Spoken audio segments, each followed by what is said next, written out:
ওই যে আল্লামা সাইদি সাহেব একবার বলেছিলেন, কোন এক মাহফিলে এক ভদ্রলোক ওয়াজ করতেছে, খুব ওয়াজ, একেবারে চোখ বন্ধ করে করে ওয়াজ শুরু করছে। আল্লাহ, ঘন্টা খানিক পর বেটায় চোখ খুলে দেখে পুরা মাঠ ফাঁকা, মাঠে কোনো লোক নাই, একটা লোক চাদর দিয়ে মুড়ি দিয়ে বসে আছে।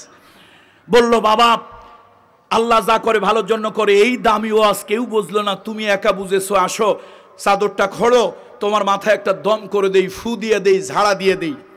লোকটা চাদরটা ফেলে কয়, হুজুর আমারে ভুল বুঝবেন না, পাবলিক তো চলে গেছে অনেক আগে, আপনি বেচারা মাইকও ছাড়েন না, আর আমি বেচারাও যেতে পারি না। তো এরকম অবস্থা আমার দ্বারা হবে না। ইংরেজিতে একটা প্রবাদ আছে, common sense is that sense, common sense is that sense which is not common for all. সুতরাং আল্লাহ পীর সাহেব, টেকেরহাট, মাদারীপুর, আমি হুজুরকে ওনার মূল্যবান আলোচনা পেশ করার জন্য সবিনয় অনুরোধ করছি। এ পর্যায়ে আপনাদের সামনে আলোচনা পেশ করছেন কামরুল ইসলাম সাইদ আনসারী হুজুর। কোরআন শরীফ কই ভাই, মাহফিল মাদ্রাসার কোরআন শরীফ নাই।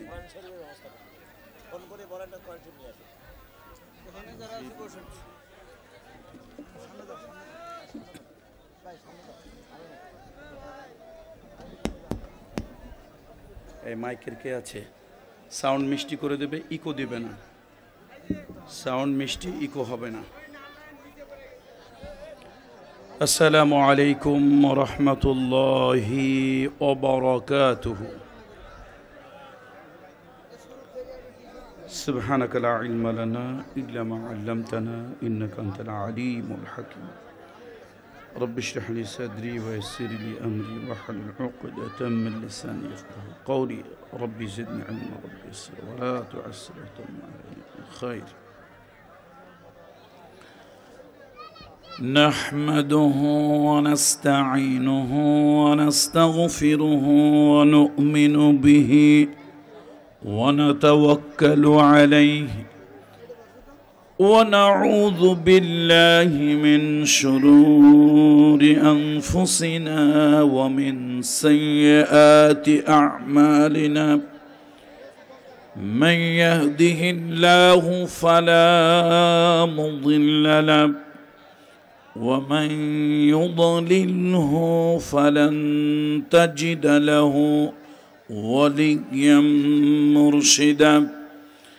ونشهد أن سيدنا وسندنا ومولانا وأولانا وطبيب قلوبنا محمد الذي أرسله بالحق بشيرا ونذيرا وداعيا إلى الله بإذنه وسراجا منيرا. فقد قال الله تعالى في كلامه المجيد والفرقان الحميد: أعوذ بالله من الشيطان الرجيم. بسم الله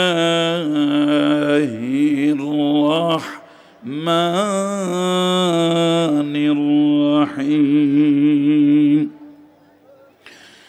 الذين إن مكناهم في الأرض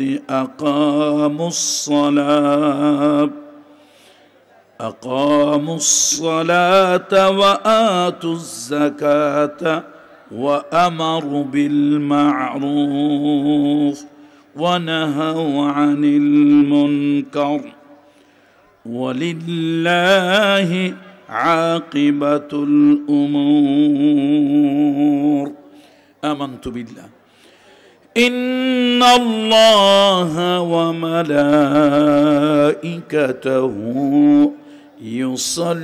يصلون على النبي يا أيها الذين آمنوا صلوا عليه وسلموا تسليما اللهم صل على محمد وعلى آل محمد كما صليت على إبراهيم وعلى آل إبراهيم إنك حميد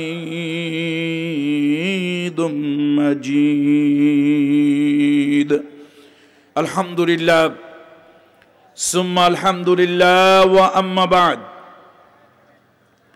নূরে মদিনা কওমি মাদ্রাসা ও রাহে মদিনা মহিলা মাদ্রাসার উদ্যোগে আয়োজিত প্রথম বাৎসরিক তাফসীরুল কোরআন মাহফিল সাদুল্লাহপুর হাই স্কুল প্রাঙ্গণে আজকের আজিম ও শান তাফসীরুল কোরআন মাহফিলের সম্মানিত সভাপতি মাওলানা মুফতি মাহমুদুল হাসান কাসেমি সাহেব হাফিজাহুল্লাহ, আজকের মাহফিলে উপস্থিত মুআজ্জাজ মুহতারাম ওয়াজিবুল ইহতিরাম হযরত উলামায়ে কেরাম আইম্মায়ে মাসাজিদ, আমার সামনে উপবিষ্ট দিনদার ইমানদার পরহেজগার মুসল্লিরা, পর্দার আড়ালে সম্মানিতা মা ও বোনেরা, আমি সকলের প্রতি শ্রেণী মোতাবেক শ্রদ্ধা ভালোবাসা জ্ঞাপন করছি। আসুন আমরা সকলে মহান রবের দরবারে শুকরিয়া আদায় করি। আমরা সকলে পড়ে নেই আলহামদুলিল্লাহ। আল্লাহ তাআলার দরবারে শুকরিয়া যে আল্লাহ তাআলা তাফসীরুল কোরআন মাহফিলে আসার বসার সুযোগ দিয়েছেন, যে আল্লাহ তাআলা তাফসীরুল কোরআন মাহফিলে আমাকে কথা বলার এবং আপনাদেরকে কথা শোনার সৌভাগ্য আল্লাহ তাআলা দান করেছেন, সেই রব্বে কারিমের দরবারে সেজদায় অবনত হয়ে শুকরিয়া আদায় করছি, পড়ছি আলহামদুলিল্লাহ। সম্মানিত উপস্থিতি, বিগত 15 বছর এবং তত্ত্বাবধায়কের 2 বছর জরুরি সরকারের এই 17 বছর এদেশের আলেমদের বুকের উপরে বিশাল জগদ্দল একটা পাথর চেপেছিল। আলেম ওলামারা চাইলেও প্রাণ খুলে কথা বলতে পারেনি। এই বাংলাদেশে যত রাজনীতি আছে, প্রতিপক্ষ আছে, সবাই মিলে যতটুকু নির্যাতিত, নিগৃহীত, অত্যাচারিত হয়েছে তার থেকেও শতগুণ বেশি নির্যাতিত হয়েছে এদেশের আলেম সমাজ। সুতরাং আল্লাহ তাআলার কাছে শুকরিয়া জানাচ্ছি। এদেশ 1947 সালে একবার দ্বিজাতি তত্ত্বের ভিত্তিতে স্বাধীন হয়েছিল। 1952 সালে জাতি ভাষার স্বাধীনতা লাভ করেছিল। 1971 সালে জাতি রক্ত দিয়েছে, জীবন দিয়েছে, পশ্চিমাদের শোষণ, শাসন, বঞ্চনা থেকে নিজেদেরকে মুক্ত করেছে। 1971 সালের সেই সকল বীর মুক্তিযোদ্ধাদেরকে আমরা শ্রদ্ধা ভরে স্মরণ করছি। আল্লাহ তাআলা তাদের যারা শাহাদাত বরণ করেছে, শহীদি দরজা আল্লাহ তাআলা তাদেরকে দান করুন। যারা বেঁচে আছে আল্লাহ তাআলা তাদেরকে ঈমান এবং আমলের উপরে রাখুন। 1971 সালের পরে 2024 সাল 5ই আগস্ট এ জাতি আবার নতুন করে আরেকটা স্বাধীনতা লাভ করলো। এই স্বাধীনতা হলো গুম থেকে স্বাধীনতা, খুন থেকে স্বাধীনতা, কথা বলার, মত প্রকাশের স্বাধীনতা। আমার দেশ, আমি এই জাতির সন্তান, অথচ আমাদেরকে 3য় শ্রেণীর নাগরিক বানিয়ে রাখা হয়েছে। দেশে কিছু উটকো আর কিছু খুচরা নেতাদের যন্ত্রণায় এদেশের আলেমরা কোরআনের কথা নির্ভয়ে বলতে পারে নাই। আজকে সময় এসেছে কোরআনের কথা শুনতে হবে নাকি? এখন আপনারা যদি বলেন হুজুর এতদিন আপনারা ছিলেন কই, কথা বলেন নাই, ভাই আমরা এতদিন কথা বলছি, তবে ইসুফ আলাইহিস সালামের মতো। ইসুফ আলাইহিস সালাম ভাইরা তাকে ষড়যন্ত্র করে কুয়ার ভিতরে ফেললো। কোরআন শরীফের ভাষায় ফি গায়াবাতিল জুব্বে, অব্যবহৃত একটি কুয়ার মধ্যে তাকে ফেললো। প্রথম তাদের ষড়যন্ত্র ছিল, প্রথম তাদের পরিকল্পনা ছিল তাদেরকে জবা করবে। ইসুফ আলাইহিস সালামকে 10 ভাই মিলে জবা করবে। ইসুফ আলাইহিস সালাম আল্লাহর কাছে সাহায্য চাইলেন, রাখে আল্লাহ মারে কে, মারে আল্লাহ রাখে কে। ভাইদের মধ্যে একজন বলল, শোনো আমার মন চাচ্ছে নবীর আওলাদ এত নিচে আমরা নামতে পারি না, ভাইকে জবা করব, এটা আমার পক্ষে সম্ভব না। একজন যখন ইহুদা, সে যখন ঘুরে গেল, বাকিরাও ঘুরে গেল, বলল আচ্ছা ঠিক আছে, তাকে আমরা জবা করব না, তবে কি করব এটা চিন্তা করব কালকে। আজকে আপাতত তাকে গুম করে রাখা হোক, আয়না ঘরে রাখা হোক। সে আয়না ঘরেরটা কোথায় খুঁজে পাবে? জঙ্গলের ভিতরে। আল্লাহ কোরআন শরীফের ভিতরে, মাদ্রাসার মাহফিল, কোরআন শরীফ নাই। 9:30 10টা, শেষ পর্যন্ত রাত 11টার সময় উঠাইছেন। এই জন্য ভাই অনেক প্রোগ্রাম ইচ্ছে করে নিতে চাই না। তাফসীরুল কোরআন মাহফিল নাম দিয়েছে কর্তৃপক্ষ, একজিল কোরআন শরীফ স্টেজে রাখতে পারেনি।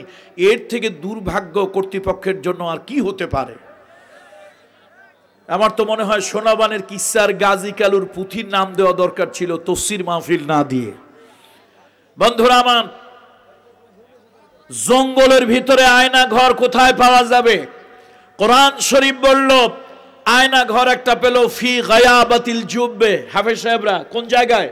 গায়াবাতিল জুব্বে। একটা পরিত্যক্ত কুয়ার মধ্যে তাকে আপাতত রেখে দিল। আল্লাহ তাআলার কুদরতের কি ফয়সালা দেখেন। মিশরের একজন স্বনামধন্য ব্যবসায়ী, পৃথিবীর সভ্যতা সংস্কৃতির একটা কেন্দ্র ভূমি, লীলাভূমি হচ্ছে মিশর। প্রাচ্য এবং পাশ্চাত্যের সঙ্গম স্থল হলো মিশর। সেই মিশরের একজন মার্চেন্ট ব্যবসায়ী, তিনি ব্যবসার কাজে মিশর যাবেন, পণ্য নিয়ে আসছেন, বিশাল বড় পণ্যের সম্ভার নিয়ে আসছেন। মিশরে যাবেন, এগুলি মিশরের বাজারে আমদানি করবেন। কিন্তু আল্লাহর কুদরত, আল্লাহ তাকে পথ হারাইয়া কেনান নামক দেশে আল্লাহ তাআলা তাকে নিয়ে আসলেন। তিনি এসে লোকদেরকে জিজ্ঞেস করলেন, ভাই ইসমু হাদাল মাকান, এই অঞ্চলের নাম কি? লোকেরা কয় এই অঞ্চলের নাম কেনান। সর্বনাশ, যাব আমরা মিশর, চলে আসলাম কেনান। যা হোক, আল্লাহ যা করে ভালোর জন্যই, ভুলে চলে আসছি। তারা বিশ্রাম করার জন্য তাবু গাড়লো, রান্না করার জন্য বাবুর্চি পাঠালো, যাও রান্না বান্না করার পানির ব্যবস্থা করো। আমাদের দেশের মতো আর খাল বিল টিউবওয়েল নাই, যেখানে সেখানে পানি পাওয়া যায় না। কুয়া খুঁজতে লাগলো, খুঁজে খুঁজে হয়রান। কুয়া একটা পাওয়া গেল, তবে সেটা অব্যবহৃত পরিত্যক্ত কুয়া, গায়াবাতিল জুব। আল্লাহ তাআলার কুদরত, ওই কুয়ার মধ্যে বালতি ফেললেন পানি তোলার জন্য। আল্লাহ তাআলা ইউসুফ আলাইহিস সালামকে ইলহাম দিলেন, ইউসুফ এই যে একটা বালতি কুয়ার মধ্যে আসছে, এইটা বালতি নয়, এটা হলো তোমার মিশরের সাম্রাজ্যে যাওয়ার প্রথম সিঁড়ি। এই সিঁড়িতে তুমি আরোহণ করো। পয়গম্বর মুসা আলাইহিস সালাম ছোট মানুষ, ইউসুফ আলাইহিস সালাম ছোট মানুষ। হযরত ইউসুফ আলাইহিস সালাম কুয়ার মধ্যে আরোহণ, ওই বালতির মধ্যে উঠলেন। বেচারা পানির বালতির রশি ধরে টানে, বালতি ওঠে না। শেষে আরো 2-1 জনকে নিয়ে জোর করে পানির বালতিটা তুলতেছে। আল্লাহর কি কুদরত! বালতি যখন কুয়ার মুখের কাছে আসছে, পুরো বালতিটা আলোকিত, কুয়াটা আলোকিত হয়ে গিয়েছে। তিনি একটা চিৎকার মারলেন, ইয়া বুশরা হাদা গুলাম। কি আশ্চর্য! আমি পানি উঠানোর জন্য, পানি তোলার জন্য বালতি ফেললাম, সেই বালতির ভিতরে পানি না উঠে 14 তারিখের পূর্ণিমার চাঁদটা আমার বালতির ভিতরে বসে আছে। 3 এইজার যাদের বয়স 13 থেকে 17 বছর, আরবিতে তাদেরকে, আরবি আরেকটা ভাষা হলো গোলাম। যেমনটি সূরা বুরুজের ভিতরে আছে, আমানতু বিরব্বি হাদাল গোলাম। যখন আব্দুল্লাহ ইবনে তামুর নামক সেই ছোট্ট বাচ্চাটাকে হত্যা করা হয়েছিল, ইউসুফ জুনুয়াস নামক স্বৈরাচারী জালিম বাদশাহ, তখন সে বলেছিল বিসমিল্লাহি রব্বি হাদাল গোলাম। তো তারাও চিৎকার দিল, ইয়া বুশরা হাদা গোলাম। পানি তোলার জন্য বালতি ফুললাম, বালতিতে পানি না উঠে উঠলো এক পূর্ণিমার 14 তারিখের চাঁদের মতো একটা বাচ্চা। ইউসুফ আলাইহিস সালামের ভাইরা চিৎকার শুনে দৌড়ায় আসলো, এসেই বললো, হে মিয়া, তোমরা এটা উঠাইলা কেন? বিদেশি লোকেরা কয়, ভাই আমরা কি উঠাইছি? আমরা তো কিছু উঠাই নাই। কয় না, চালাকি করো না, তোমরা কুয়া থেকে যারে তুলেছো সে আমাদের গোলাম, সে আমাদের গোলাম। চরিত্র খারাপ, স্বভাব খারাপ, অভ্যাস খারাপ, মাঝে মাঝে পালায়, ওর হাতের দোষ আছে, স্বভাবের দোষ আছে। ইউসুফ আলাইহিস সালাম আসমান থেকে পড়লেন, আল্লাহ, ভাইরা বলে কি আমি গোলাম হইলাম কেমনে? আমি তো স্লেভ সার্ভেন্ট, আমি তো টাকায় কেনা চাকর না। তারাও ইয়াকুব নবীর সন্তান, আমিও তো ইয়াকুব নবীর সন্তান। তারাও মায়ের সন্তান, আমিও মায়ের সন্তান। কি আশ্চর্য! তারাও ইব্রাহিম, ইসমাইল, ইসহাক তাদের বংশধর, আমিও তো সেই একই বংশধর। অথচ আমাকে বলছে আমি নাকি টাকায় কেনা গোলাম, বাজার থেকে খরিদ করা গোলাম। কি আশ্চর্য! ওরা বলতেছে আমি জীবনে চুরি করা তো দূরের কথা, চুরি করা তো দূরের কথা, জীবনে একটু নিন্দনীয় কাজ, অন্যায় কোনো কাজ আমি করিনি, খারাপ কোনো কাজ আমি জীবনে করিনি। আজকে ওরা এতগুলো মানুষ একত্র হয়ে বলছে আমি নাকি চোর, আমার নাকি স্বভাব খারাপ, আমি নাকি মাঝে মাঝে পালাই। ইউসুফ আলাইহিস সালাম বলল, তোমরা বলছো কি, করছো কি, কোন পর্যায়ে তোমরা নেমে গেছো? একজন আঞ্চলিক ভাষায় বলল, তুমি যদি সত্য কথাই বিদেশি লোকদেরকে বলে দাও, এতক্ষণ তো তোমারে কুয়ায় ফেলে রাখছিলাম, এইবার তোমারে ডাইরেক্ট জবা করব। ইউসুফ আলাইহিস সালাম সত্যের উপরে না মিথ্যার উপরে? আচ্ছা, ইউসুফ আলাইহিস সালাম কি গোলাম না স্বাধীন? তিনি কি বাজার থেকে টাকায় কেনা গোলাম না ইয়াকুব নবীর সন্তান? ইউসুফ আলাইহিস সালামের চরিত্র ভালো না খারাপ? তাহলে এত কিছুর পরেও 10 ভাই মিলে বলতেছে তার চরিত্র খারাপ, টাকায় কেনা গোলাম, তার অভ্যাস খারাপ, স্বভাব খারাপ। ইউসুফ আলাইহিস সালাম চুপ করে রইলেন। আচ্ছা বলেন তো, চুপ করে কেন রইলেন? কি কারণে রইলেন? এতগুলি ডাহা মিথ্যা কথা বলার পরেও ইউসুফ আলাইহিস সালাম চুপ করে রইলেন। তাফসীরের ভিতরে এসেছে তিনি ছিলেন একজন মাজলুম, আর যারা জুলুম করেছে, মিথ্যা বলেছে, ওরা হলো 10 জন। ইউসুফ আলাইহিস সালাম আপাতত চিন্তা করলেন, আমি একা যদি চিৎকার করে বলি আমি হচ্ছি ইয়াকুব নবীর সন্তান, আমি নিরপরাধ, আমি নিরহ, আমি নির্দোষ, আমি মাজলুম, আমি পরিস্থিতির শিকার, আমি জালিম নই, চরিত্র খারাপ নই, চিৎকার দিয়ে যদি বলে আমার এই চিৎকারের আওয়াজ বেশি দূর যাবে না। কিন্তু 10টা জালিম যদি একত্রিত হয়ে চিৎকার দেয়, সে মিথ্যা চিৎকার জঙ্গলের এক প্রান্ত থেকে আরেক প্রান্ত পর্যন্ত চলে যাবে। ইউসুফ আলাইহিস সালাম চিন্তা করলেন, আপাতত মিথ্যা হলেও চুপ করে থাকা ছাড়া আমার কোনো উপায় নাই। এদেশের আলেমদেরকে ধর্ষক বানানো হয়েছে, খুনি বানানো হয়েছে, এদেশের আলেমদেরকে জঙ্গি বানানো হয়েছে, ইসলামী দলগুলোকে একটার পর একটা ব্লেম দিয়া শাপলা চত্বরে 2 ঘন্টার ভিতরে 2.5 লক্ষ গুলি খরচ করে আলেমদেরকে, মাদ্রাসার তলিবুল ইলমদেরকে তারা নিশ্চিহ্ন করার পায়তারা করেছে ফাঁসির মঞ্চে। বিশ্ববরেণ্য মুফাসসির, তিনি শুধু একজন মুফাসসির নন, তিনি সাক্ষাৎ আল্লাহর একজন ওলি ছিলেন। তাকে ফাঁসির হুকুম এই ক্যাঙ্গারু কোর্টে তারা দিয়েছে।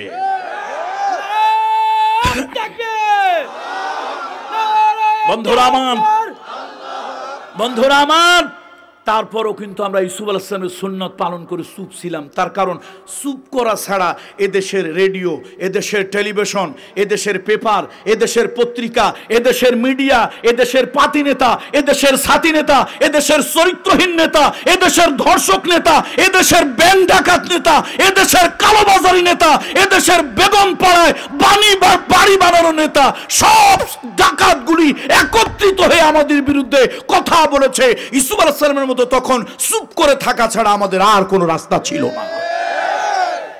সুতরাং বন্ধুরা আমার আজকে কোরআনুল কারীমের তাফসীর মাহফিল, কিছু কথা তো বলা দরকার। তবে রাত 11টায় আমি নিয়ত করেছি প্রধান বক্তা হওয়া দরকার নাই, দ্বিতীয় তৃতীয় বক্তা হব, তাও ভালো। এশার নামাজের পরে কথা বলবো, যথা সময় ঘুমাতে যাব। Early to bed and early to rise, তাড়াতাড়ি ঘুমাতে যাওয়া, তাড়াতাড়ি ঘুম থেকে ওঠা, এই জাতির অভ্যাস পাল্টাতে হবে। রাত 1টা 1:30 2টা পর্যন্ত সজাগ থেকে মাহফিল করা, এটা শরিয়া সম্মত নয়, স্বাস্থ্যের জন্য ভালো নয়, দিনের তেমন কোনো উপকারেও এটা আসে না। ভবিষ্যতে যারা আমাদেরকে দাওয়াত দেবেন এই বিষয়গুলো ভালো করে মাথায় রাখবেন। প্রধান বক্তা হওয়া দরকার নাই, তৃতীয় বক্তাই দিয়েন, তারপরে যথাসময় কথা বলে। যে কোনো জিনিসের একটা সীমা আছে, ধৈর্যের সীমা রেখা অতিক্রম করলে তারপরে মানুষ তাদের কাছে আর ভালো লাগে না। আর মানুষ যখন অধিক রাতে ক্ষুধার্ত হয়ে যায়, ইংরেজিতে একটা কথা আছে, হাংরি পিপুল আর আংরি, ক্ষুধার্ত লোকেরা রাগান্বিত। সুতরাং মানুষের মেজাজ তখন ভালো থাকে না। প্রথম যা খায় ওইটাই মজা লাগে, শেষে কোরমা পোলাও দিলে ওইটা আর মজা লাগে। যা হোক, কথা খুব লম্বা করব না, অল্প সময়ের ভিতরে মাহফিল কর্তৃপক্ষ বলেছে 12টার মধ্যেই কথা শেষ করে দেওয়ার জন্য। মাশাআল্লাহ 12:30টায় উঠাইলো, আমার কোনো অসুবিধা ছিল না। আমি সময় রেখেই হাতে রেখে আমি কথা বলবো। আমি কমন সেন্স ছাড়া বক্তা নই, তাআলা ওই কমন সেন্স আমাকে দিয়েছে।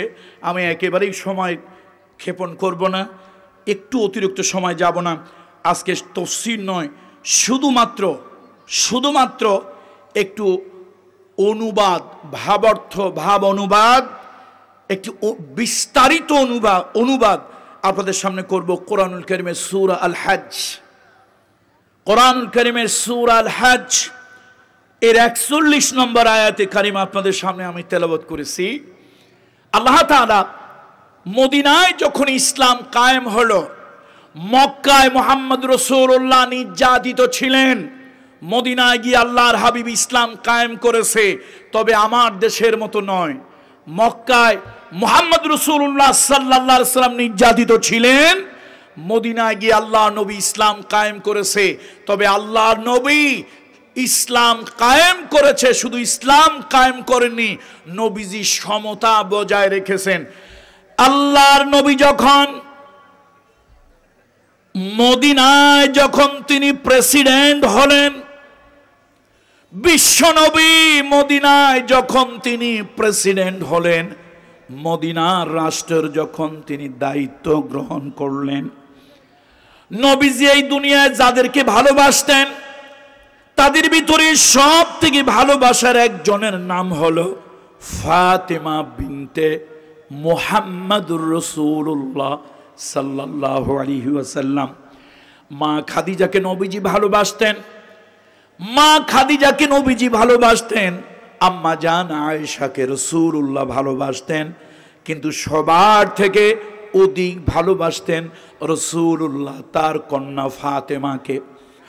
ও আজকের মাহফিলের বাবারা, মেয়েদেরকে হিংসা করো না, ঘৃণা করো না, মেয়েদেরকে অপছন্দ করো না।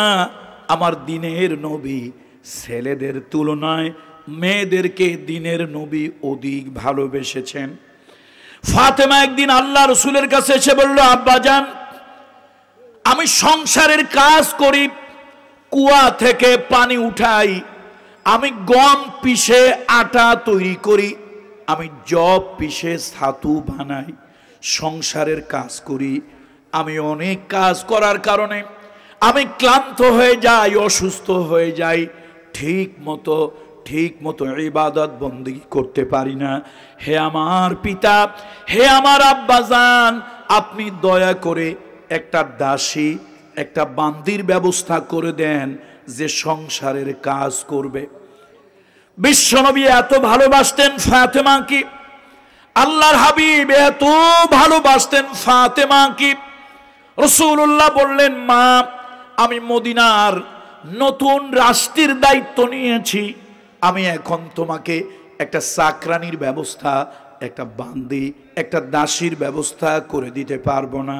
আমি মদিনার প্রেসিডেন্ট, এখনো মানুষের ঘরে ঘরে খাবার পৌঁছাতে পারি নাই, এতিমের ঘরে খাবার পৌঁছাতে পারি নাই, বিধবা নারীর ঘরে খাবার পৌঁছাতে পারি নাই, অসহায় মানুষগুলোর ঘরে এখনো আমি মুহাম্মদ রাসূলুল্লাহ খাবার পৌঁছাতে পারি নাই। আমি যতক্ষণ রাষ্ট্রের প্রধান হয়ে, আমি যতক্ষণ পর্যন্ত আমার জাতির লোকের ঘরে খাবার পৌঁছাতে না পারবো, ততক্ষণ পর্যন্ত আমার কন্যাকে চাকরানির ব্যবস্থা আমি করে দিতে পারবো না। আল্লাহু আকবার। ইসলাম কায়েম হওয়ার কারণে স্বজন প্রীতি আর আত্মীয়করণ করা হয়নি। আমার দেশে যখন যারা ক্ষমতায় আসেন তাদের 14 গোষ্ঠী চাকরি দেওয়া হয়, আর সুযোগ সুবিধা দিয়া বিদেশে কোটি কোটি টাকা পাচার করা হয়। কথা ঠিক কিনা বলেন? এই জন্য আসুন কোরআনুল কারীমের একটা আয়াত, আজকে তাফসীর নয়, একটু অনুবাদ। সূরা আল হজ, মদিনায় গিয়ে ইসলাম কায়েম করলেন, রাষ্ট্র কায়েম করলেন রাসূলুল্লাহ। আল্লাহ তাআলা কি বলতেছেন শোনেন।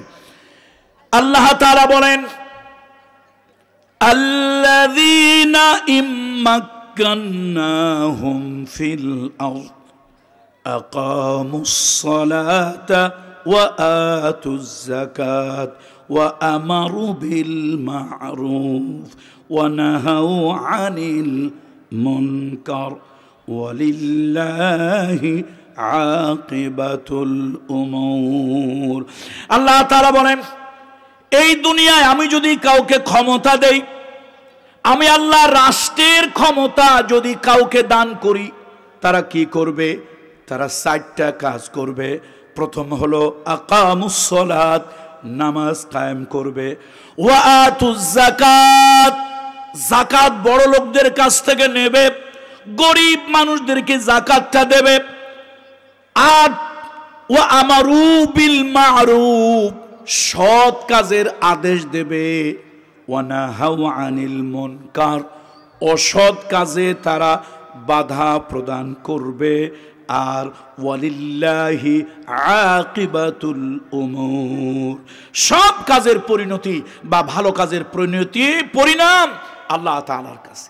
বন্ধুরা আমার, এখানে আল্লাহ তাআলা 4টা কথা বললেন যে কোন মুমিন মুসলমানদেরকে যদি আল্লাহ তাআলা রাষ্ট্র ক্ষমতা দেয়, তাদের কাজ হলো 4টা।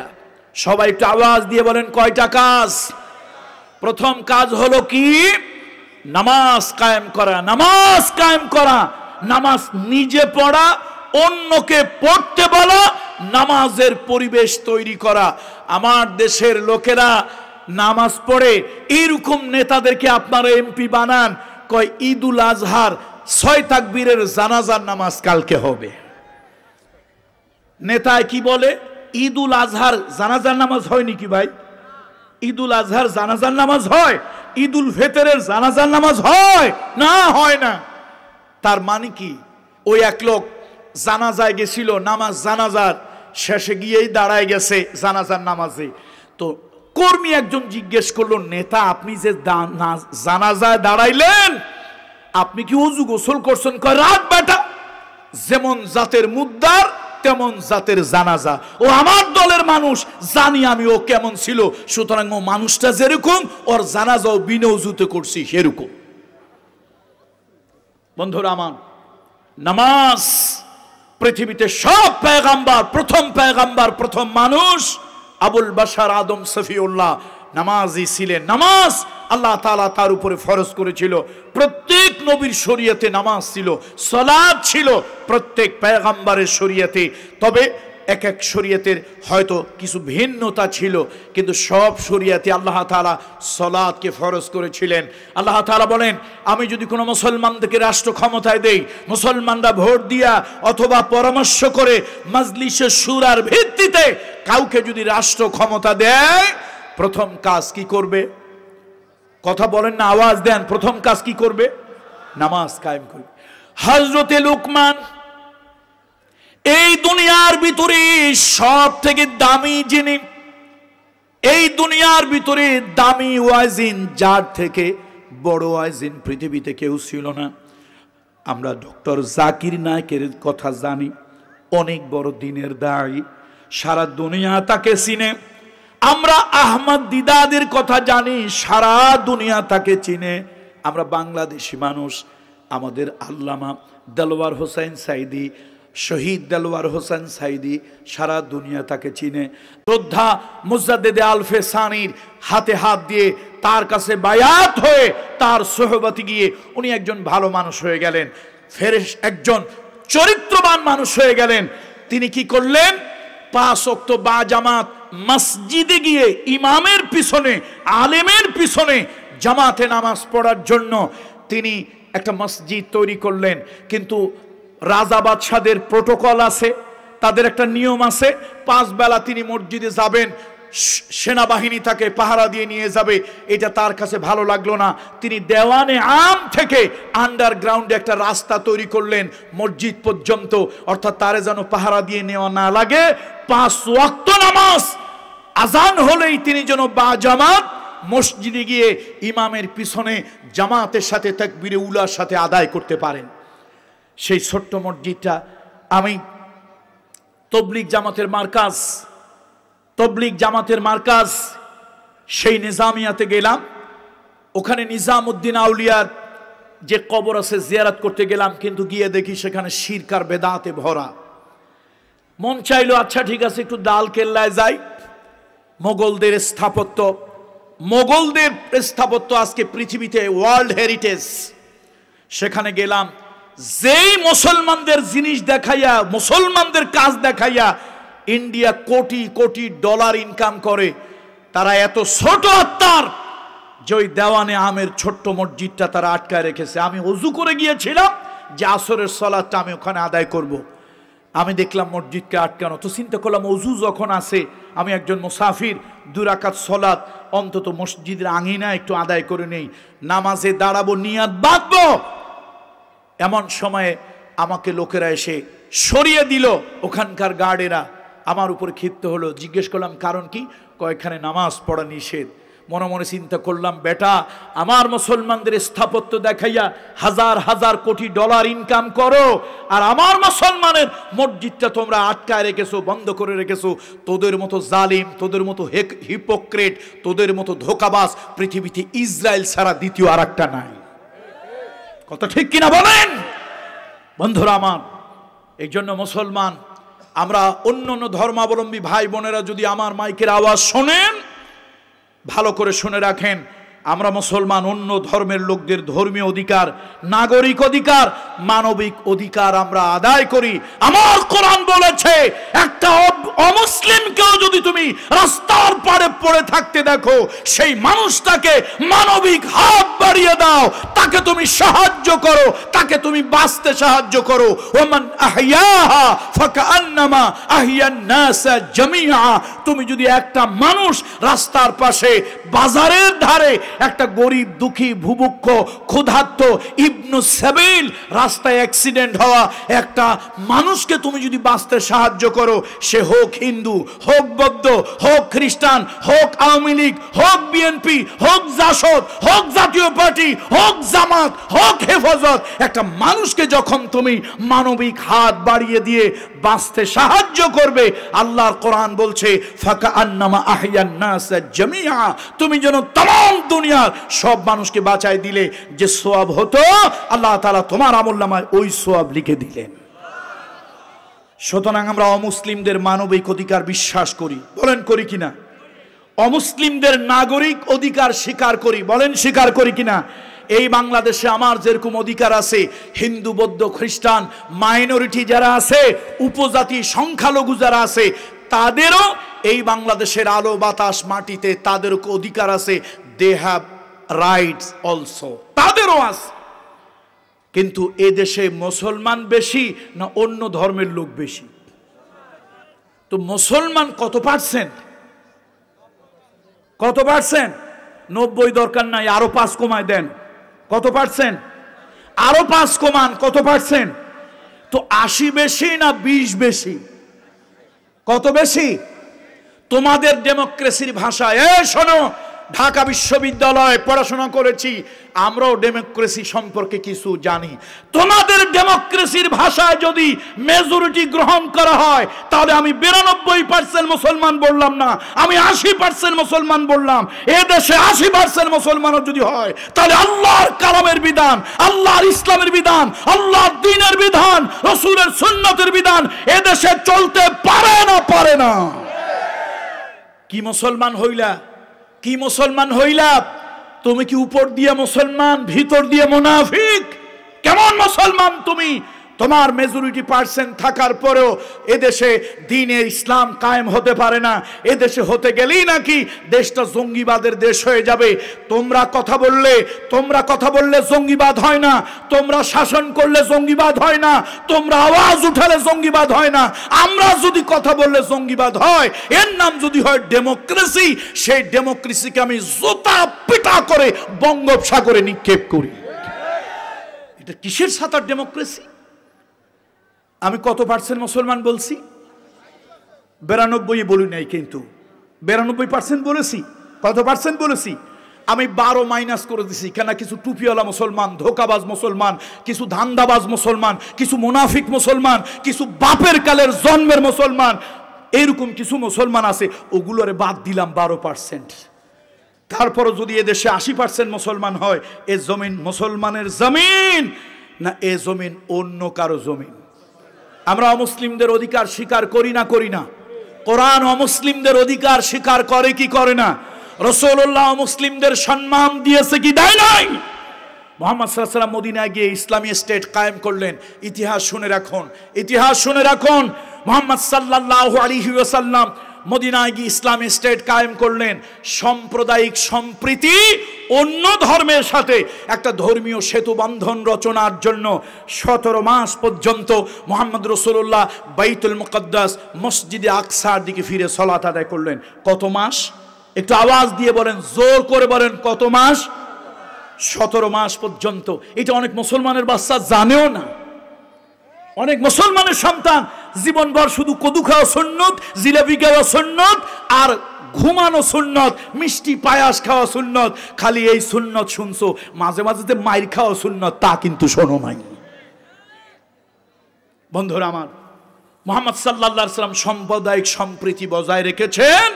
আল্লাহ নবী অন্য ধর্মের লোকদের সাথে একটা ধর্মীয় সহ অবস্থানের জন্য রাসূলুল্লাহ সাল্লাল্লাহু আলাইহি ওয়াসাল্লাম আল্লাহ নবী তাদের সাথে একটা সাম্প্রদায়িক সহ অবস্থানের জন্য আল্লাহর হাবিব মুহাম্মদ রাসূলুল্লাহ সাল্লাল্লাহু আলাইহি ওয়াসাল্লাম তিনি ইহুদিদের বাইতুল মুকদ্দাসের দিকে ফিরে 17 মাস নামাজ আদায় করেছে। এই জন্য আসুন আমরা এই জমিনে ইসলাম কায়েম হোক, কোরআনের রাজ কায়েম হোক, সেটা আমরা চাই। যদি তাই হয় তাহলে 4টা কাজ করতে হবে। আল্লাযীনা ইম্মাক্কান্নাহুম ফিল আরদ আকামুস সালাত। প্রথম হলো নামাজ কায়েম করতে হবে। নামাজ। বিশ্বনবী যখন ইন্তেকাল করেন, আল্লাহ রাসূল যখন ইন্তেকাল করেন, ছোট্ট হুজরার মধ্যে যখন ইন্তেকাল করেন, আম্মাজান আয়েশা সিদ্দিকার বুকের উপরে নবীজির মাথা, আল্লাহর হাবিবের মাথাটা, রাসূলুল্লাহর মাথাটা আম্মাজান আয়েশা সিদ্দিকার বুকের উপরে রাসূলুল্লাহ সাল্লাল্লাহু আলাইহি ওয়াসাল্লাম তার ঘরে আল্লাহর হাবিবের শেষ নিঃশ্বাস হলো। বিশ্বনবী ইন্তেকালের আগে ছেলের কথা, মেয়ের কথা, নাতি পুতির কথা বলেন নাই, দেশ দাসের কথা বলেন নাই। আল্লাহর নবী ইন্তেকালের আগে সর্বশেষ 2টা কথা বললেন, আর রহমতের নবী দুনিয়া থেকে বিদায় হলেন। আল্লাহ নবী বলেন, আসসালাত আসসালাত আসসালাত ওয়ামা মালাকাত আইমানুকুম। আমার উম্মতেরা, এই দুনিয়া ছেড়ে আমি চলে যাচ্ছি, আমি তোমাদের কাছে আল্লাহর বিধান নামাজ রেখে যাচ্ছি, খবরদার নামাজ ছেড়ে দিও না। আর আরেকটা কথা নবীজি বলেছেন, হিউম্যান রাইটস, মানুষের একটা অধিকারের কথা বলেছেন। খবরদার তোমাদের অধীনস্থ চাকর চাকরানি, দাস দাসী, এই যে সমাজের গরিব দুঃখী মানুষগুলি, এই মানুষগুলোর অধিকারের ব্যাপারে তোমরা ভুলে যেও না। তাহলে রাসূলুল্লাহ ইন্তেকালের আগে কয়টা কথা বললেন? ভাই আমার তো মনে হয় আমি গোরস্থানে ওয়াজ করতেছি, কথাবার্তা আপনারা যেভাবে বলেন না, চুপ করে আছেন, মনে হয় যেন কবরস্থানে ওয়াজ করতেছি। কবরস্থানেও লোক আছে, তবে আওয়াজ নাই। মাহফিলের স্থানেও লোক আছে, আওয়াজ যেরকম নাই, মনে হচ্ছে যেন গোরস্থানে ওয়াজ করতেছি। রাসূলুল্লাহ ইন্তেকালের সময় কয়টা কথা বলে গেছেন? দুইটা কথা বলে গেছেন। একটা হলো মানব অধিকারের ব্যাপারে, ওয়ামা মালাকাত আইমানুকুম, আর একটা বললেন নামাজ। তাহলে 4টা কাজ, একটা হলো নামাজ কায়েম করা, একটা হলো যাকাত আদায় করা। যাকাতটা কি জিনিস? তো উখাযু মিন আগনিয়াইহিম ফাতুরাদ্দু ইলা ফুকারাইহিম। যাকাত হলো ধনীদের কাছ থেকে নাও, গরিবকে দাও, এটার নাম যাকাত। আমার দেশে এখন উল্টা হয়েছে, গরিবের টাকা আত্মসাৎ করো আর বিদেশের ব্যাংকে তা পাচার করো। ভাই আগে শুনতাম চোর আছে দেশে, কারা চোর? কয় যাদের অভাব বেশি তারা চোর। আসলে এখন কিন্তু সেটা উল্টে গেছে, এখন চোর আছে দেশে, তবে অভাবী চোর নাই, স্বভাবী চোর। বলেন কোন চোর? বলেন কোন চোর? অভাবের চোর। এই রংপুরের ভিতরে হঠাৎ করে একটু মঙ্গা লাগলো, দুর্ভিক্ষ লাগলো, ঘরের ভিতরে বাচ্চাগুলি ক্ষুধার যন্ত্রণায় কাঁদে, ক্ষুধার যন্ত্রণায় কাঁদে, বাপে সহ্য করতে পারে না। বাপের চোখের সামনে যদি সন্তান কাঁদে, কোন বাবা সহ্য করতে পারে? বাবা সহ্য হয় না, শেষ পর্যন্ত তার চরিত্র হারাইয়া সে কি করলো? একটু চুরি করলো। 5 কেজি চাউল, 1 কেজি ডাউল। গরিব মানুষ চুরি করে 5 সের চাউল, 1 সের ডাউল, একটা মানি ব্যাগ চুরি করে, একটা লুঙ্গি চুরি করে, একটা শাড়ি চুরি করে। এটা অভাবের কারণে। কিসের কারণে ভাই? কিন্তু এই যে যারা হাজার হাজার কোটি টাকা পাচার করছে, এক লোকেরই বিদেশে নাকি 350 বাড়ি। এটা কোন পরিমাণে চোর, কত বড় আকারের চোর! এই চোর কি অভাবের চোর না স্বভাবের চোর? বন্ধুরা আমার, ইসলাম বলেছে 4টা কাজ। প্রথম হলো সালাত কায়েম করা, সালাত কায়েম করা। 2 নম্বর হলো যাকাত আদায় করা। সে যাকাত তুখাযু মিন আগনিয়াইহিম ফাতুরাদ্দু ইলা ফুকারাইহিম। সেই যাকাতটা গরিবের কাছ থেকে নিতে হবে, বড় লোকের কাছ থেকে নিতে হবে, গরিবের কাছ থেকে দিতে হবে। আপনি সারা বছর ইনকাম করছেন, খুব সুখে আছেন, পল্লী বিদ্যুতের বিল দিয়েছেন, বিবি সাহেবাকে নিয়ে কক্সবাজারে ঘুরতে গেছেন, ছেলের মেয়ের স্কুল মাদ্রাসার বেতন দিয়েছেন, যা মনে হয় খেয়েছেন, বড় বড় মাছ কিনে খেয়েছেন। বছর শেষে সব খরচ করার পর, অল কাইন্ডস অফ এক্সপেন্ডিচার, যত ধরনের খরচ আছে সব খরচ করার পর আপনার কাছে 40 টাকা রয়েছে। আল্লাহ তাআলা বলে 1 টাকা আমাকে দাও। কয় টাকা আছে আপনার কাছে? আল্লাহ বলেন 1 টাকা আমাকে দাও। আমি বলবো আল্লাহ, কামাই করলাম আমি, কষ্ট করলাম আমি, আমার কাছে 40 টাকা আছে, আপনাকে 1 টাকা কেন দেব? আল্লাহ তাআলা বলেন ফিহে হাক্কুস সাইলে ওয়াল মাহরুম। এই জন্য দিবা, তোমার টাকার ভিতরে 1 টাকা আমি আল্লাহ তাআলা আমার অধিকার রেখেছি গরিবের জন্য, দুঃখীর জন্য, নির্যাতিত নিগৃহীত মানবতার জন্য। আমি আল্লাহ তাআলা তোমার টাকার ভিতরে 1 টাকা রেখেছি কাইলা ইয়াকুলা দুনাতাম বাইনাল আগনিয়াই মিনকুম।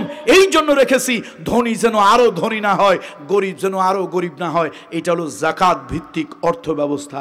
কিন্তু আমার দেশে যাকাত ভিত্তিক অর্থ না সুদ ভিত্তিক অর্থ ব্যবস্থা? বলেন তো। সুদ ভিত্তিক অর্থ ব্যবস্থা আমার দেশে কায়েম আছে। এদেশে মুসলমান আছে, অথচ সুদ ভিত্তিক ব্যাংক ব্যবস্থা আছে। সুদ ভিত্তিক আপনার অর্থনৈতিক ফিনান্সিয়াল করসপন্ডেন্স আছে, সুদ ভিত্তিক। কোরআনের বিধান অনুযায়ী শরিয়া ভিত্তিক, যাকাত ভিত্তিক নয়। ভাই আসুন না, নামাজের ওয়াজ তো চিরদিন শুনলাম, রোজার ওয়াজ চিরদিন শুনলাম, পর্দার ওয়াজ চিরদিন শুনলাম। এখন এই কথাগুলি জানা দরকার, এই জমিন হলো আল্লাহর, আর এই জমিনে শাসন চলবে কার? অবশ্য আমাদের দেশটা উল্টে, আবার রংপুরে কথা কইয়া মাইর খাওয়া লাগবে। জমিন হইল আমার, লাঙ্গল চলে চাচা এরশাদের। কথা ঠিক না? জমিন আমার, কিন্তু লাঙ্গলটা কার চলে? চাচা এরশাদের।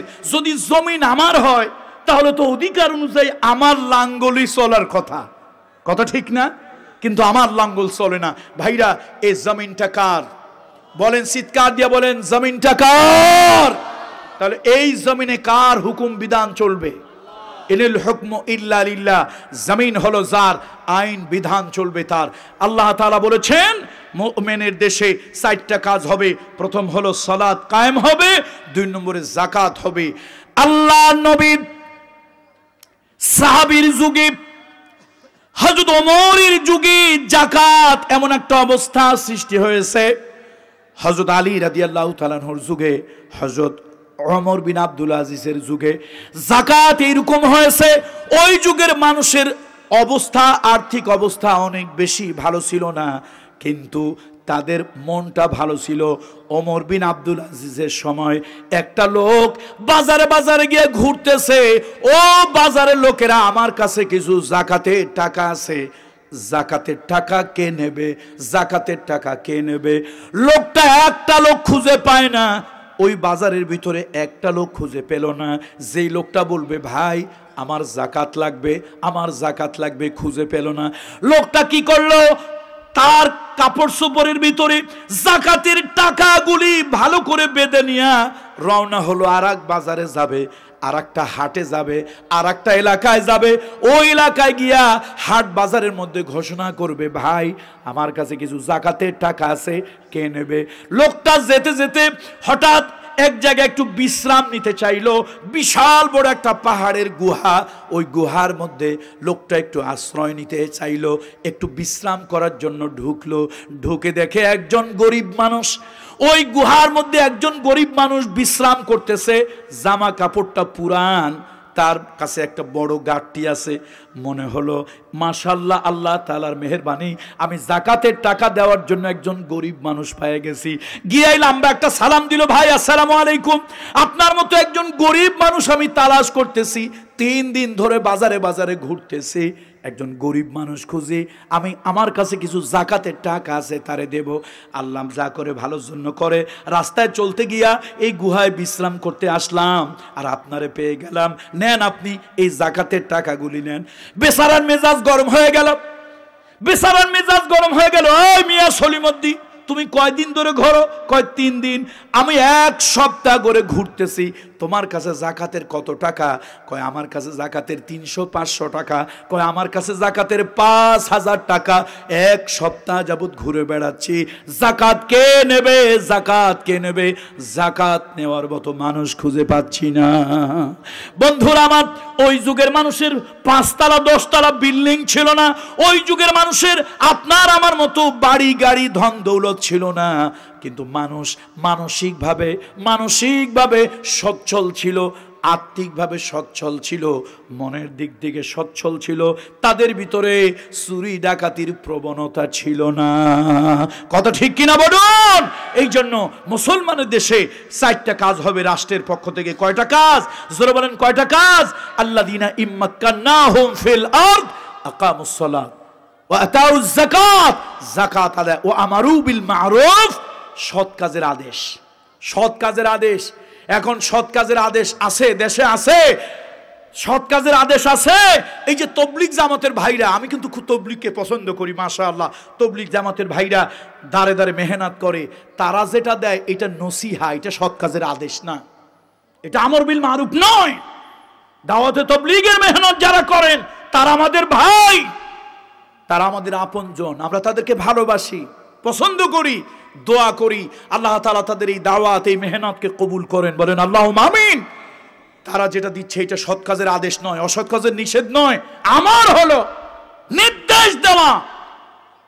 আজকে আমি যদি এই এলাকায় এসে বলি এই এলাকার বাজারে কোনো পলিথিন পেপার থাকতে পারবে না, এটা পরিবেশের জন্য দূষণ, এটা পরিবেশের জন্য দূষণ, থাকতে পারবে না। এই শোনো, এই এলাকায় কারো ঘরে কোনো বীজ থাকলে ওটা কালকেই লাগাতে হবে, এই এলাকার কোনো পানি নষ্ট করা যাবে না। লোকেরা বলবে হুজুর আপনি কে? আপনি তো পীরজাদা পীর সাহেব, আপনি আবার বন পরিবেশ মন্ত্রী কবে হইলেন? কথা ঠিক কিনা বলেন? আমারও হুমকি দেবে। কিন্তু এই এলাকায় যদি বন ও পরিবেশ মন্ত্রী এসে বলে, আল্লাহ নবী বলেছেন, সাহাবী বলেছেন, সাহাবীকে আল্লাহ রাসূল বলেছেন, ও সাহাবী তুমি যদি জানো আগামীকাল কিয়ামত হবে, তুমি যদি নিশ্চিত জানো আগামীকাল কিয়ামত হবে, আর তোমার কাছে একটা বীজ আছে, একটা শীট আছে, একটা দানা আছে। আগামীকালকে কিয়ামত হবে, ইসরাফিল সিংহায় ফুৎকার দেবে, আগামীকাল কিয়ামত হয়ে যাবে। তুমি যদি জানো, বিশ্ব নবী বলেছেন, মানবতার বন্ধু মুহাম্মদ রাসূলুল্লাহ বলেছেন আগামীকালকে কিয়ামত, এটা তুমি জানো। তোমার হাতে একটা বীজ আছে, তোমার হাতে একটা দানা আছে, তোমার হাতে একটা শীট আছে, জমিনে বপন করে দাও যাতে ওই দানা থেকে সারা গজায়। আল্লাহু আকবার। এর নাম বিশ্ব নবী। আগামীকাল কিয়ামত এটা জানো, তারপরও গাছ লাগাও, গাছ লাগাও, গাছ লাগাও। পলিথিন দিয়ে পরিবেশ নষ্ট করিও না। এইটা কথা আমি বললে কাজ হবে না, কিন্তু বন ও পরিবেশ মন্ত্রী এসে যদি বলে, এই গাইবান্ধার এসপি সাহেব কে আছেন? Yes sir, yes sir, sir I am here, আসি স্যার। ডিসি সাহেব, এই বাজারে যদি আগামীকালকে কোনো পলিথিন পেপার পাওয়া যায়, কারো কাছে যদি কোনো দানা বীজ পাওয়া যায়, মাটিতে লাগায় নাই, ঘরে রেখে দিয়েছে, নষ্ট করতেছে, এগুলোর 3 মাসের জেল দেবেন। আচ্ছা বলেন তো, আমি পীরজাদা মাদারীপুর থেকে এসে ওয়াজ করছি, আমার ওয়াজ বেশি কাজ হবে না ওই যে বন ও পরিবেশ মন্ত্রী বলছে ওইটা বেশি কাজ হবে? কারণটা কি? কারণটা কি? আমর ঠেলার নাম বাবাজি। আমি তো জেল দিতে পারবো না, জেল দিতে পারবো না, কিন্তু উনি কি দিতে পারবে? জেল দিতে পারবে। ভাইরা আমার, আমর তাকে বলা হয় নির্দেশ যেটা উপর দিক থেকে আসে। রাষ্ট্রীয়ভাবে নিষেধ হবে, জুয়া চলবে না। আমার বড় কষ্ট লাগে, আজকে দুঃখে বলতে হয়, এই ভাঙা মাঠে এদেশে জুয়ার আড্ডা হয়। এই পাতি সাতি নেতাগুলোর কাছে পারমিশনের জন্য যাওয়া লাগে না, কিন্তু আল্লাহর কোরআন তাফসীরের জন্য এই পাতি নেতাগুলোর কাছে পারমিশনের জন্য যেতে হয়েছে। আবার নেতায় ভেটকি দেয় কি? এই তোদের হুজুরে বলিস ওয়াজের নামে যেন রাজনীতি না করে। আরে বাপ রে বাপ। হ্যাঁ, গেছে কোথায় এখন? কোথায়? আল্লাহর এক ওলি বলছিল ইন্দুরের গর্ত খুঁজে পাবে না। আসলে ওলি আল্লাহদের কথা সঠিক, ইন্দুরের গর্ত তারা খুঁজে পায় নাই পালানোর জন্য। শোনো, জালিমের জল চিরদিন থাকে না। এদেশে ক্যাসিনো হয়, যাত্রা হয়, তাতে বাধা নাই। এই জালিমেরা সব থেকে বেশি বাধা দিয়েছে তাফসীর মাহফিলে। এরপর থেকে যদি উটকো খুটকো নেতারা তাফসীর মাহফিল বন্ধ করতে আসে, একটা মেডিসিন দিয়ে দেই, মায়ের উপরে ভিটামিন নাই, একটা কিতাব সাথে সাথে লাগাই দিবা, কিতাবটার নাম হলো কিতাবুল ফিদা। কিতাবটার নাম কি? এই কিতাবের উপর দিয়ে কোনো কিতাব নাই, এইটার উপর দিয়ে কোনো ভাইটামিন ওষুধ নাই। দেশে যাত্রা চলে, তাতে তোমাদের মাথা গরম হয় না। ক্যাসিনো চলে, তাতে মাথা গরম হয় না। এদেশে বাবা ইয়াবার আসর বসে, তাতে তোমাদের মাথা গরম হয় না। মদের জন্য বার খোলা হয়েছে, তাতে তোমাদের মাথা গরম হয় না। যত মাথা গরম হয় তাফসীরুল কোরআন মাহফিল নাম শুনলেই। বন্ধুরা আমার, তাহলে আমর হলো উপর থেকে নির্দেশ আসবে, ওয়ানাহাউ আনিল মুনকার, অসৎ কাজে বাধা দিতে হবে। পতিতালয় চলবে না, খারাপ কাজ চলবে না, জুয়ার আসর চলবে না, বন্ধ করা হলো এই এলাকায় চলবে না, এরকম আদেশ দিতে হবে। সে আদেশটা রাষ্ট্রের পক্ষ থেকে আসবে। এটা রাষ্ট্রের কাজ, 4খানা কাজ রাষ্ট্র করবে। নামাজ রাষ্ট্রে পড়বে। আমার দেশে তো এরকম অনেক মন্ত্রী মিনিস্টার আছেন, তাদেরকে যদি নামাজের ইমামতিতে দেওয়া হয়, মাশাআল্লাহ পিছনে মুসল্লি একজনও খুঁজে পাওয়া যাবে না। ওই এক লোক সৌদি আরব থাকে, তো সৌদি আরব অনেকদিন থাকলে সৌদি আরবের লোকেরা কি পড়ে ভাই? বড় বড় জুব্বা, এটার কত এই বড় বড় জুব্বা পড়ে। তো বেচারা বড় বড় জুব্বা নিয়ে আসছে 4-5টা। ছোট ভাইয়ের শখ হয়েছে বড় ভাইয়ের জুব্বা পড়বে, তো জুব্বাটা পরে আয়নার কাছে গিয়ে দেখে মাশাআল্লাহ ভালোই তো লাগে। তো কি করছে? জুব্বাটা পড়ছে, পড়িয়া তারপরে এই সাদুল্লাপুর এই বাজারে থানার বাজারে আসছে। আসার পরে এখন হঠাৎ করে দিছে মাগরিবের আজান। মাগরিবের আজানটা যখন দিছে, আচ্ছা আসরের নামাজ হয় পরে পড়বো, জোহরের নামাজ হয় পরে পড়বো, এশার নামাজ হয় পরে পড়বো, আচ্ছা মাগরিবের নামাজ পরে পড়বো, এই কথা বলার সুযোগ আছে? লোকটা চিন্তা করলো গায়ে তো বড় একটা জামা, সর্বনাশ করি কি? শেষে চিন্তা করলো আল্লাহ, মানুষে তো পাবলিকে সমানে কিল দেওয়া শুরু না করে, তো যাক এমনি নামাজ কালাম পড়িবা না পড়িয়ে এত বড় একটা জুব্বা গায়ে দিছি, আজকে অন্তত মসজিদে যাই। বেচারা জুব্বাটা গায়ে দিছে, বাজারে আসছে, একটু ভালো লাগছিল দেখতে, সেই জন্য আসছিল বাজারে দেখাইতে। তারপরে কি করছে, অনিচ্ছা সত্ত্বে ঢুকছে মসজিদে। আল্লাহর কি কাজ, ওই দিন ইমাম সাহেব মসজিদে নাই। কে নাই? শেষে ইমাম সাহেব যখন নাই, মুয়াজ্জিন চিন্তা করলো আল্লাহ কারে দিয়ে নামাজ পড়াই। আরে আল্লাহ, আল্লাহর এক সাক্ষাৎ ওলি চলে আসছে, বিরাট বড় জুব্বা। মুয়াজ্জিন চিন্তা করলো ওই বেচারাই দেওয়া দরকার।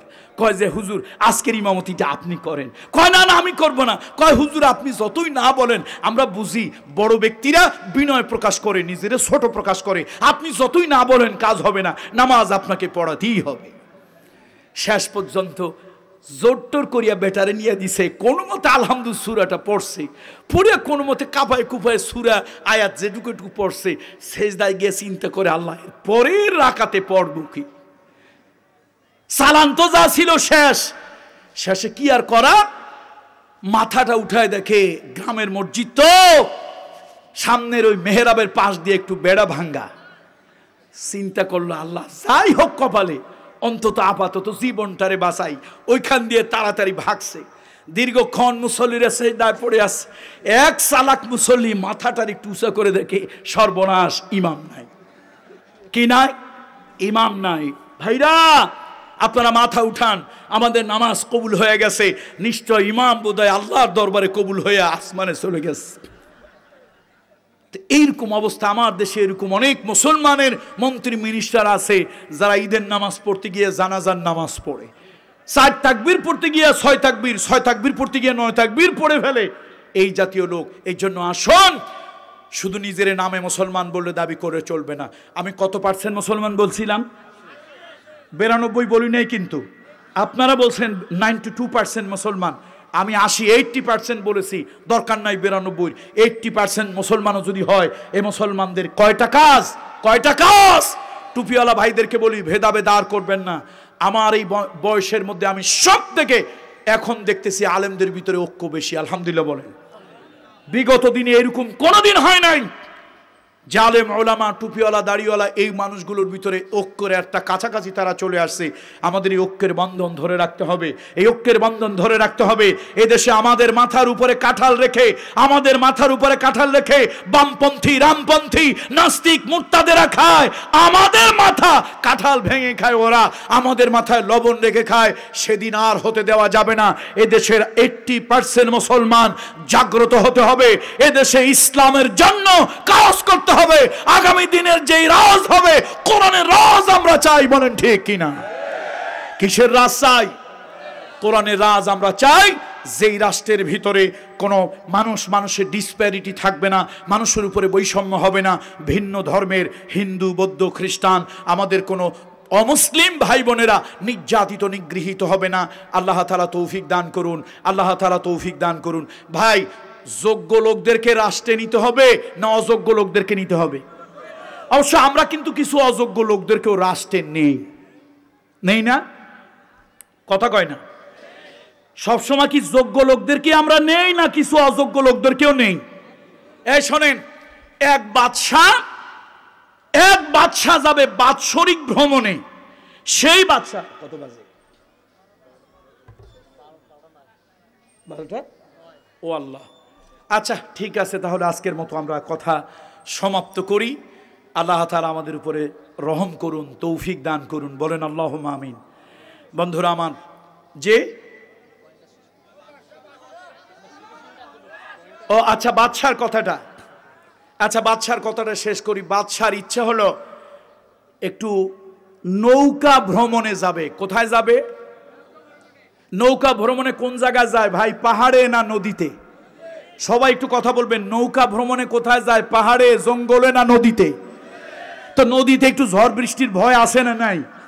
বাদশা বলল, এই উজিরে আলাপ, প্রধানমন্ত্রী, আমি আগামী রবিবার, সোমবার, মঙ্গলবার যে কোনো একদিন নৌবিহারে যাব, নৌ ভ্রমণে যাব। এই বড় বড় অফিসারদেরকে জিজ্ঞেস করো, জ্যোতিষী জ্যোতির্বিজ্ঞানীদেরকে জিজ্ঞেস করো আগামী রবিবার, সোমবার, মঙ্গলবার আবহাওয়া কেমন থাকবে। তো জ্যোতিষী জ্যোতির্বিজ্ঞানীদের কাছে গিয়া উজিরে আলা মানে প্রধানমন্ত্রী জিজ্ঞেস করছে আমাদের বাদশাহ, তিনি একটু নৌ বিহারে, নৌ ভ্রমণে যাবেন, একটু জল কেলি করতে যাবেন, পানিতে একটু আনন্দ ফুর্তি করতে যাবেন। আচ্ছা ভাই, তোমরা একটু ভালো করে গুনে বেছে বলো তো আগামী রবিবার, সোমবার, মঙ্গলবার আবহাওয়া কেমন। তারা গুনে বেছে বলল আবহাওয়া চমৎকার, তবে বিকাল বেলায় একটু আবহাওয়া ভারী হইতেও পারে। বিকাল বেলা একটু আবহাওয়া কি হইতেও পারে, ভারী হইতেও পারে। ভাইরা আমার, এবার ঠিক ব্যবস্থা করা হলো, নদীতে নৌকা সাজানো হলো। রাজা বাদশা কি একা যায় না সাথে লোকজন যায়? আগে পিছনে লোক লস্কর পাইক পেয়াদা চাকর নকর আগে পিছনে, মাঝখানে বাদশা রওনা হয়েছে। যেই না বিশাল বড় যমুনা পদ্মা নদীর পারে গেছে, গিয়ে দেখে একটা রাখাল ছাগল চড়ায়, দুম্বা চড়ায়, ভেড়া চড়ায়। জিজ্ঞেস করলো জাহাপানা যাবেন কই? আমি একটু জল কেলি করার জন্য, একটু নৌ বিহারে যাব, নৌ ভ্রমণে যাব, একটু পানিতে আনন্দ ফুর্তি করতে যাব। জাহাপানা আজকে আপনি যাবেন না। কেন যাব না? কয় যে আজকে একটু ঝড় বৃষ্টির সম্ভাবনা আছে।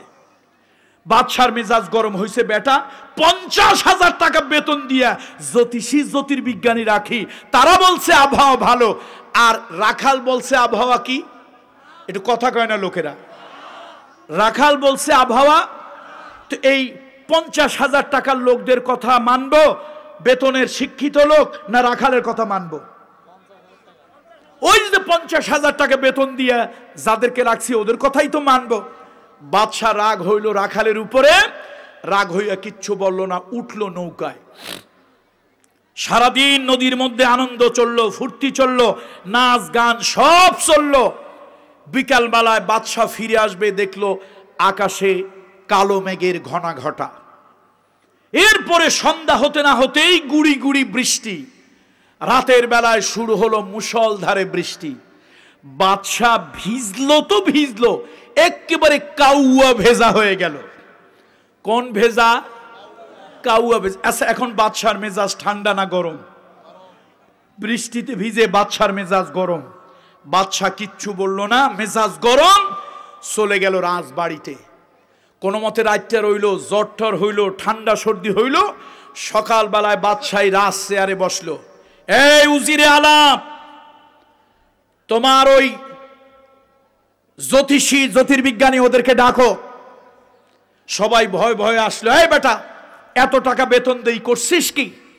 কয় যে জাহাপানা, আমরা তো গুনছিলাম, তবে গুনে বেছে একটা কথা বলছিলাম, এটা হচ্ছে আমাদের আন্দাজের উপরে, আসল জ্ঞান আল্লাহর কাছে।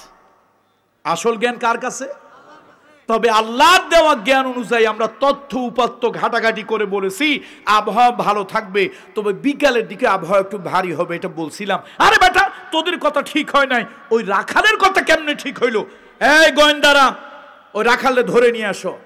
তো সরকারের SB, NSI, DGFI, intelligence branch, এই গোয়েন্দা সংস্থা গিয়া ওই নদীর ধারে যমুনার পার, পদ্মার পার থেকে কারে ধরে আনছে?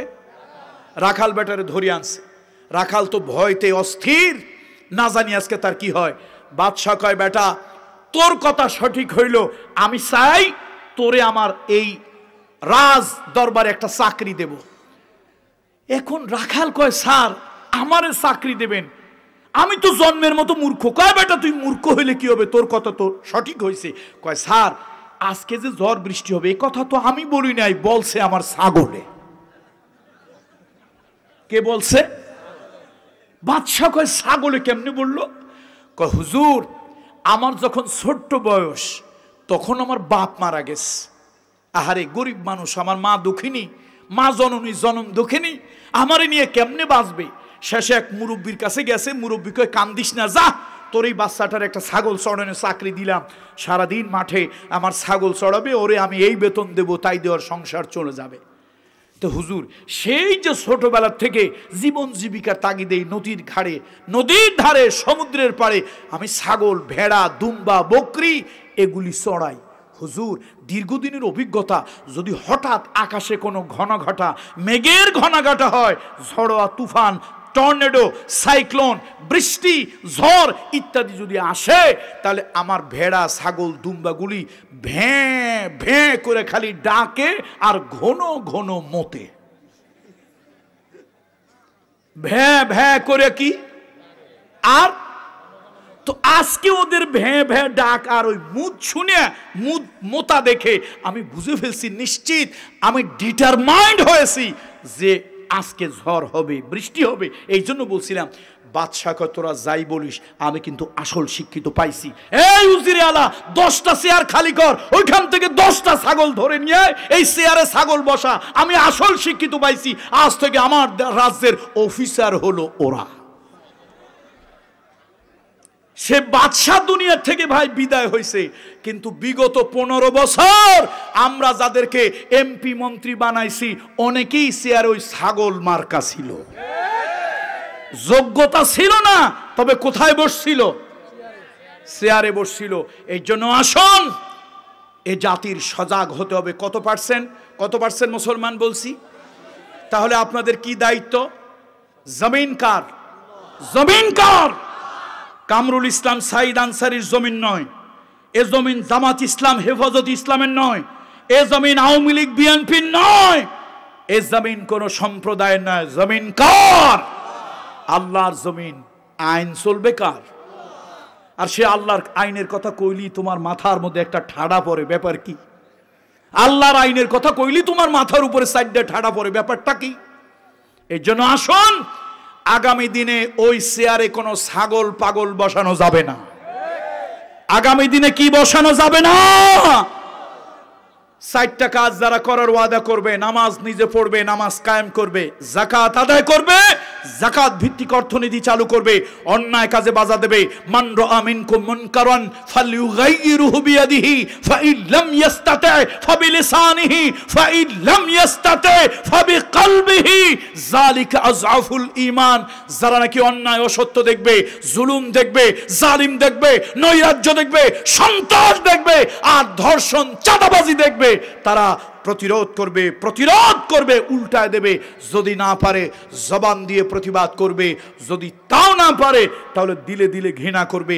এটা হলো নিকৃষ্ট পর্যায়ের ঈমান। জয়ীফ না, দুর্বল নয়, জয়ীফ নয়, আযআফ। যালিকা আযআফুল ঈমান। এটা ঈমানের যত নিম্ন দরজা আছে। সুতরাং অন্তর দিয়ে ঘৃণা করেই, অন্যায় অসত্যকে ঘৃণা করেই ঈমান বাঁচানো যাবে না। আসুন আল্লাহ তাআলা আমাদের সকলের ঈমানকে রক্ষা করুন। নূরে মদিনা কওমি মাদ্রাসা, রাহে মদিনা মহিলা মাদ্রাসা, আল্লাহ তাআলা এই মাদ্রাসাকে কবুল করুন। মাদ্রাসার সাথে যারা সম্পৃক্ত আছেন আল্লাহ তাআলা তাদেরকে কবুল করুন। এই মাহফিলকে আল্লাহ কবুল করুন। অধিক রাতে মাহফিলের এই প্রবণতাকে আল্লাহ তাআলা বন্ধ করুন। দিনে দিনে মাহফিল হবে, অল্প রাতের মধ্যেই মাহফিল শেষ হবে। এই সুন্নত, এই সিস্টেম চালু হোক, এই প্রত্যাশা রেখে আমার বক্তব্য শেষ করছি। ওমা আলাইনা ইল্লাল বালাগ। সুবহানাকা আল্লাহুম্মা বিহামদিকা আস্তাগফিরুক। দোয়া আল্লাহুম্মা আমিন। রব্বানা যালামনা আনফুসানা ওয়া ইল্লাম তাগফির লানা ওয়া তারহামনা লানাকুনান্না মিনাল খাসিরিন।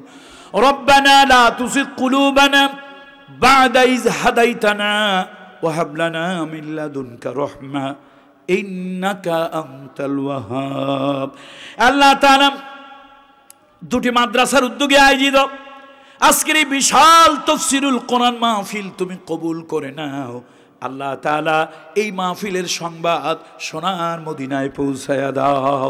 রব্বুল আলামিন আজকের যেরকম আমার মিডিয়া ম্যানেরা যেরকম অডিও করলেন, ভিডিও করলেন, আল্লাহ তাআলা ফেরেশতার মাধ্যমে আজকের মাহফিলটা ভিডিও করে তোমার হাবিবে কিবরিয়ার রওজায় আতাহারে পৌঁছায় দিও। রব্বুল আলামিন মনের মধ্যে ব্যথা, মনের মধ্যে যন্ত্রণা।